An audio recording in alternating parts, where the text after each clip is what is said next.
Hello అనే పేరు Alexander Graham Bell girl friend నేమే కాదు. 1825లో మోర్స్ భార్య విక్టోరియా హార్ట్ అటాక్ వల్ల చనిపోయింది. ఆ విషయం మోర్స్కి చాలా రోజుల తర్వాత తెలిసింది. అప్పుడు మోర్స్ ఏదైనా ఒక విషయాన్ని అవతల వాళ్ళకి నిమిషాలలో తెలియజేసేలా ఒక మిషన్ కనిపెట్టాలనుకున్నాడు. 1832లో టెలిగ్రాఫ్ అనే మిషన్ని కనిపెట్టాడు.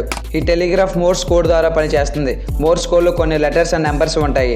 ఈ లెటర్స్ పైన ప్రెస్ చేసినప్పుడు వచ్చే సౌండ్ని వైర్స్ ద్వారా ఒక స్టేషన్ నుంచి ఇంకో స్టేషన్కి పంపేవాళ్ళు. ప్రతి లెటర్కి ప్రత్యేకమైన సౌండ్ ఉండటం వల్ల అవతల వాళ్ళు సులువుగా ఇన్ఫర్మేషన్ అర్థం చేసుకునేవాళ్ళు. ఆ తర్వాత థామస్ అల్వా ఎడిసన్ ఈ టెలిగ్రాఫ్ని డెవలప్ చేసి ఒకే వైర్లో నుంచి ఎట్ ఏ టైం 4 మెసేజెస్ వెళ్ళేలా చేశాడు. ఇది చూసిన అలెగ్జాండర్ గ్రాహం బెల్ వైర్స్ నుండి వేవ్స్ ద్వారా సౌండ్ ట్రాన్స్మిట్ చేయాలనుకున్నాడు. కొన్ని వందల ఎక్స్పెరిమెంట్స్ తర్వాత ఫైనల్లీ మార్చి 10, 1876లో గ్రాహం బెల్ టెలిఫోన్ కనిపెట్టాడు.